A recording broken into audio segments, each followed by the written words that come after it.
नमस्कार दोस्तों, आज की इस वीडियो में हम देखेंगे दहेज प्रतिषेध अधिनियम 1961 जो कि सीजी महिला पर्यवेक्षक 2023 का एक महत्वपूर्ण टॉपिक है।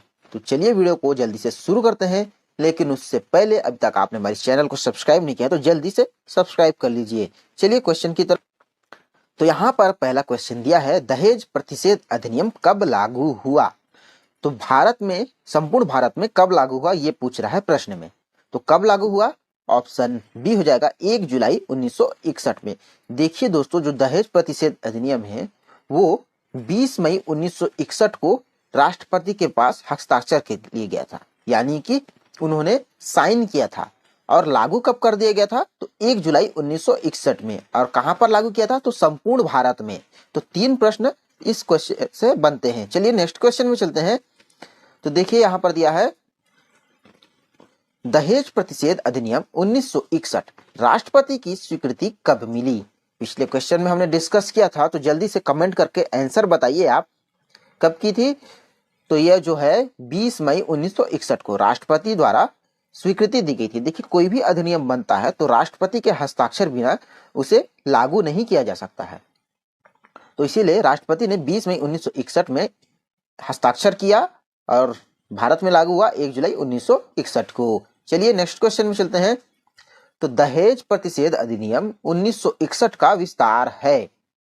तो कहां कहां विस्तार है आपको बताना है। तो इसका आंसर जो है संपूर्ण भारत में।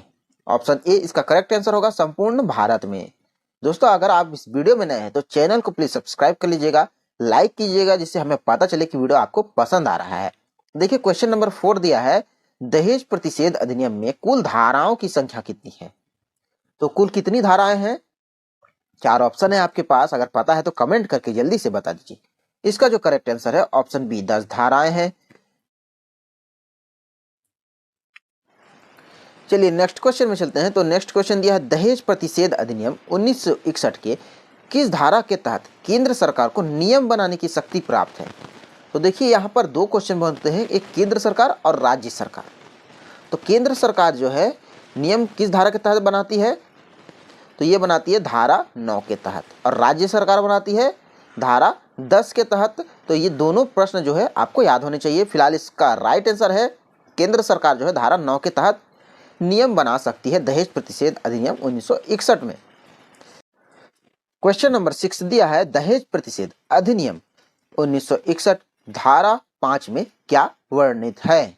तो क्या वर्णित है? ऑप्शन ए, दहेज लेना या देने पर 5 वर्ष का कारावास, दहेज प्रतिषेध अधिनियम की परिभाषा, या दहेज लेने या देने का करार शून्य होगा। तो इसका जो राइट आंसर क्या है? दहेज लेना या देना का करार शून्य होगा। तो यहाँ करार से क्या आशय है? जो करार शून्य होगा इसका मतलब ये है कि जो लड़की पक्ष है और लड़के पक्ष है इसके बीच एक एग्रीमेंट होगा। करार का मतलब जो एग्रीमेंट होगा वो 0 होगा कि ना आप देंगे ना हम देंगे। तो धारा 5 में ये वर्णित है, आपको याद होना चाहिए, काफी इंपॉर्टेंट क्वेश्चन है। चलिए अगला चलते हैं, दहेज कैसे दिया जा सकता है? तो प्रत्यक्ष रूप से, अप्रत्यक्ष, या दोनों तरह से? आंसर होगा दोनों तरह से, प्रत्यक्ष रूप से भी या अप्रत्यक्ष रूप से भी दहेज दिया जा सकता है। तो चलिए नेक्स्ट देखते हैं, दहेज प्रतिषेध अधिनियम 1961 की धारा 7 के अधीन दंड देने का अधिकार किसे दिया गया है? तो किसे दिया गया है? जो दहेज प्रतिषेध अधिनियम है उसको संज्ञान में कौन लेगा? एग्जाम में देखिए संज्ञान शब्द का भी प्रयोग कर सकता है, संज्ञान शब्द का। तो उसे कौन लेगा? तो उसको लेगा ए व बी दोनों, महानगर मजिस्ट्रेट या फिर प्रथम श्रेणी न्यायिक मजिस्ट्रेट।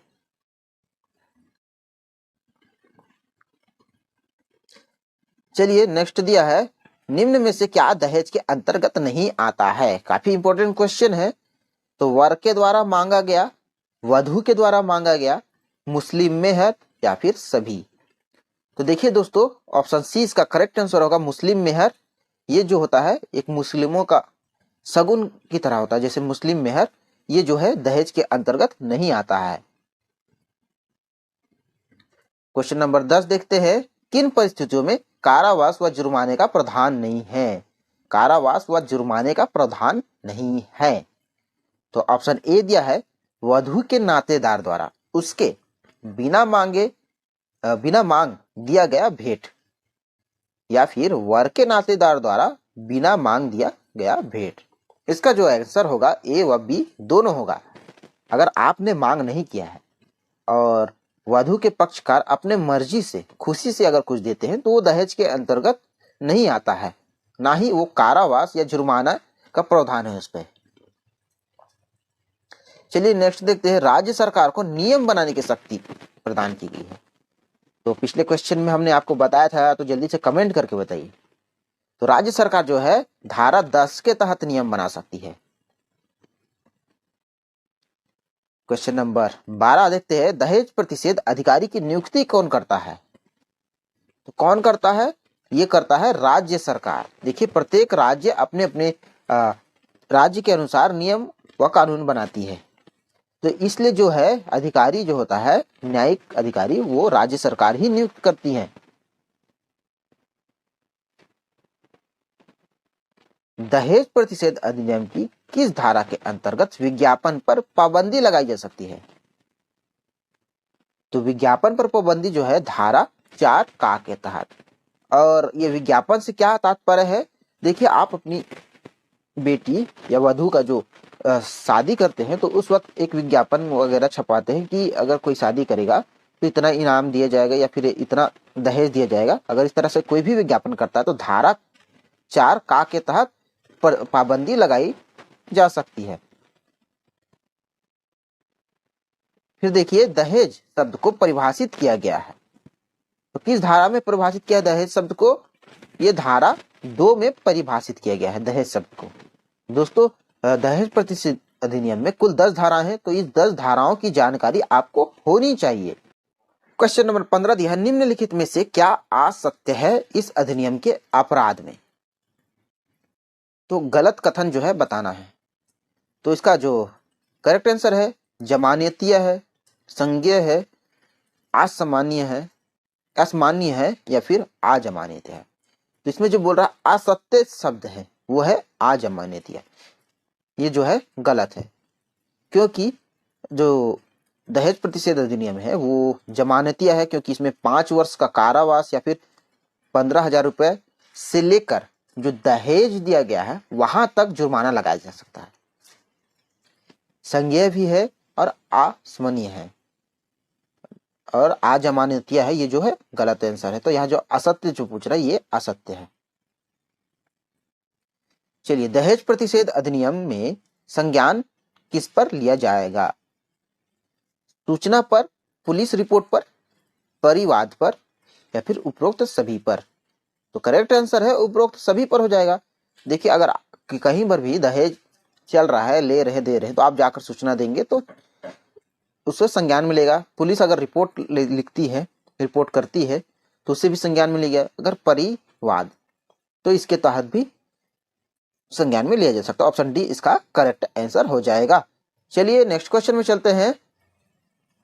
तो यदि कोई व्यक्ति दहेज देता है तो कितना जुर्माना लगाया जाता है? तो कितना लगाया जा सकता है? ऑप्शन बी हो जाएगा करेक्ट आंसर 15,000 रुपए से दहेज का मूल्य तक। मान लीजिए अगर 50 लाख रुपए दहेज लिया है तो थोड़ी ना आपके ऊपर 15,000 ही लगाया जाएगा जुर्माना। तो यहाँ पर प्रश्न ये पूछ रहा है कि कितना जुर्माना लगा, तो कम से कम 15,000 रुपए, और वहां से लेकर आपने जितना भी दहेज लिया है वहां तक का जो है जुर्माना लगाया जाएगा। तो ऑप्शन जो बी इसका करेक्ट आंसर हो जाएगा। देखिए नेक्स्ट क्वेश्चन है, यदि कोई व्यक्ति विवाह के लिए विज्ञापन में प्रतिफल दर्शित करता है तो ऐसा विज्ञापन क्या होगा? पाबंद होगा। प्रतिफल यानी किसी को विज्ञापन के आधार पर दहेज के लिए उकसाया या फिर दहेज देने की जो बात की जाती है विज्ञापन किया जाएगा तो उस पर पाबंद है। क्वेश्चन नंबर 19, यदि कोई व्यक्ति आदेश के बाद भी असफल होता है दहेज लौटाने में तो आंसर होगा न्यायालय द्वारा जुर्माने की तरह वसूल की जाएगी। तहत होगा यहाँ पर, तो न्यायालय द्वारा जुर्माने की तहत वसूल की जाएगी। देखिए अगर कोई व्यक्ति 10,000 रुपये दहेज ले लिया और इसको लौटा नहीं पा रहा है और न्यायालय ने आदेश दे दिया है कि भाई इसको लौटाना है, लेकिन उसको भी नहीं सक पा रहा है लौटाने में, तो न्यायालय जो जुर्माना लगाएगा, अगर न्यायालय लगा देता है कि भाई आपको 5,000 रुपये इसको देना है, तो उसको आपको देना पड़ेगा, क्योंकि आप लौटा नहीं पा रहे हैं, तो न्यायालय जो फैसला लेगा उसके आधार पर आपको जुर्माना देना है। यदि महिला जिसको दहेज वापस करना था उसकी मृत्यु हो जाती है तो दहेज दिया जाएगा। अगर किसी महिला की मृत्यु हो जाती है तो उसके बाद दहेज जो है किसको दिया जाएगा, दहेज का जो रकम है वो किसे दिया जाएगा, सौंपा जाएगा, तो बच्चों को, पति को, माता पिता को या सरकार को। देखिए 2 क्वेश्चन तो बन ही नहीं रहा है, पति को और सरकार को, यहाँ पर बन रहा है ये दोनों, तो इसका जो करेक्ट आंसर होगा बच्चों को।